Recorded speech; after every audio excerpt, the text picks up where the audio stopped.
Bismillahirrahmanirrahim. Assalamualaikum warahmatullahi wabarakatuh. Teman-teman sekalian, kita akan memasuki perkuliahan keempat dengan bab tentang lingkup penataan ruang dan perencanaan tata ruang. Jadi pada pertemuan keempat ini kita akan mengkaitkan antara hubungan teknik sipil dengan keilmuan yang lain di dalam ini. Dalam ini adalah diantaranya planologi, kemudian ekonomi, dan yang lainnya terkait dengan penataan ruang. Baik, pada kesempatan kali ini kita akan lihat tentang apa yang disebut penataan ruang. Menurut definisi penataan ruang di dalam Undang-Undang Nomor 26 tahun 2007, bahwa apa itu ruang? Ruang adalah wadah yang meliputi ada ruang darat, ruang laut, dan ruang udara, termasuk di dalam ruang bumi sebagai satu kesatuan tempat makhluk maupun manusia hidup, melakukan kegiatan, pemeliharaan, kelangsungan hidupnya. Dan yang dimaksud dengan penataan ruang adalah suatu proses perencanaan tata ruang dan memanfaatkan serta pengendalian daripada pemanfaatan ruang itu. Nah, pada penataan ruang ada proses perencanaan tata ruang, pemanfaatan ruang, pengendalian dan pemanfaatan ruang berasaskan pemanfaatan ruang bagi kepentingan bersama secara terpadu, berdaya guna dan berhasil guna, serasi selaras menurut Kamus Tata Ruang ya. Nah, menurut Undang-Undang Nomor 26 tersebut tahun 2007, bahwa apa yang disebut perencanaan tata ruang itu adalah sebuah proses atau mekanisme kegiatan untuk menentukan struktur ruang dan pola yang ada di dalam penataan suatu ruang, meliputi penyusunan, penetapan rencana, dan juga dapat menghasilkan di antara yang pertama adalah rencana tata ruang secara umum dan rencana tata ruang secara rinci, atau disebut rencana tata umum tata ruang, rencana rinci tata ruang ya. Nah, muatan di dalam rencana tata ruang mencangkup rencana tata ruang itu sendiri adalah susunan pusat-pusat permukiman dan sistem jaringan prasarana dan sarana yang berfungsi sebagai pendukung kegiatan sosial ekonomi masyarakat yang secara hierarki memiliki hubungan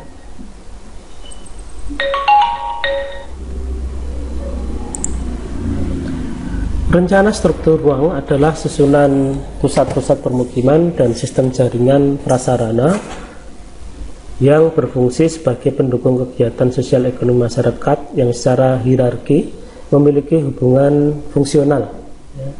Kemudian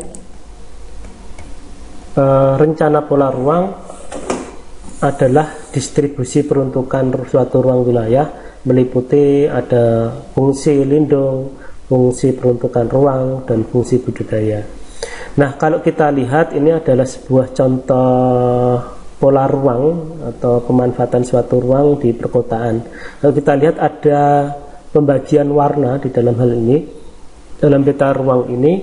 Yang pertama ada warna berupa hijau, kemudian ada hijau muda, ada kuning, kemudian ada oranye, dan kemudian ada oranye tua, kemudian ada merah tentunya. Dan ini menunjukkan ada beberapa pola ruang dan tata ruang yang ada. Nah, pola ruang dan tata ruang yang ada ini berarti menunjukkan secara hierarki ini adalah perkembangan secara interstisial dan perkembangan berupa warna yang ada. Kalau kita lihat warna merah gelap ini menunjukkan kepadatan yang sangat tinggi, kemudian atau pusat kota yang memiliki kepadatan tinggi, kemudian ada oranye, ada kuning sedang, kemudian ada kuning muda agak sedang, dan hijau ini mungkin tata ruang yang terbuka hijau, kemudian ada yang hijau gelap dan adalah tata ruang yang digunakan untuk ruang-ruang penghijauan, hutan dan sebagainya. Nah, pola ruang ini menunjukkan ada beberapa kota-kota satelit di antara kota besarnya, ada agak ditunjukkan dengan warna merah dan warna kuning, kemudian ada warna kuning muda di sini menunjukkan ada pola ruang yang berfungsi untuk lindung, kemudian peruntukan ruang dan fungsi budidaya. Nah, pemanfaatan ruang secara deskripsi kalau kita lihat ada di dalam sebuah peraturan pembangunan infrastruktur, kemudian prosedur perizinan dan pemberian penghargaan kepada masyarakat baik swasta maupun pemerintah. Nah, ini semua berawal dari sebuah pemanfaatan ruang merupakan upaya mewujudkan struktur ruang dan pola ruang sesuai dengan rencana tata ruang melalui pelaksanaan sebuah program dan pembiayaannya. Kalau kita lihat sebuah ruang itu memiliki peraturan, jadi untuk pemanfaatannya di dalam Undang-Undang Nomor 26 Tahun 2007 tentang penataan ruang ditegaskan bahwa pembangunan harus sesuai dengan rencana tata ruang atau RTR yang ditetapkan dalam sebuah peraturan. Nah, kegiatan pengendalian pemanfaatan ruang inilah melalui undang-undang ini supaya ada aturan tentang zonasi atau zona, ya, zona. Ada, kalau kita zonasi itu berarti zona atau kawasan untuk apa begitu. Nah, peraturan zonasi ini disusun lebih rinci untuk setiap zona pemanfaatannya, ya, dan diklasifikasikan serta pengaturannya secara rinci, memanfaatkannya sesuai dengan prosedur, ya, berdasarkan definisi tersebut. Maka zonasi merupakan pembagian lingkungan kota ke dalam zona-zona yang dilengkapi dengan pengendaliannya secara hukum tentunya. Maka pengendalian secara hukum inilah atau regulasi ada sebuah perizinan, ya. Maka ada IMB, ini adalah sebuah regulasi untuk pengendalian suatu tata ruang supaya ada beberapa ruang yang bisa diizinkan mendirikan bangunan di situ, ada yang tidak, ada yang melalui proses tertentu untuk mendapatkan izin. Mekanisme izin inilah yang digunakan untuk para pengguna lahan sebagai alat untuk mengimplementasikan tata ruang, khususnya pemerintah, ya, pemerintah untuk mengatur sebuah tata ruang. Nah, kemudian ada program insentif dan disinsentif. Ada beberapa materi yang sebelumnya kita akan lihat apa yang dimaksud insentif dan disinsentif. Jadi penggunaan kata insentif itu berarti memberikan semacam reward, ya, reward kepada para pengguna lahan dalam hal ini, untuk terutama dari pemerintah untuk memberikan reward kepada para pengguna lahan berupa kemudahan perizinan, kemudian kemudahan sarana. Satu contoh,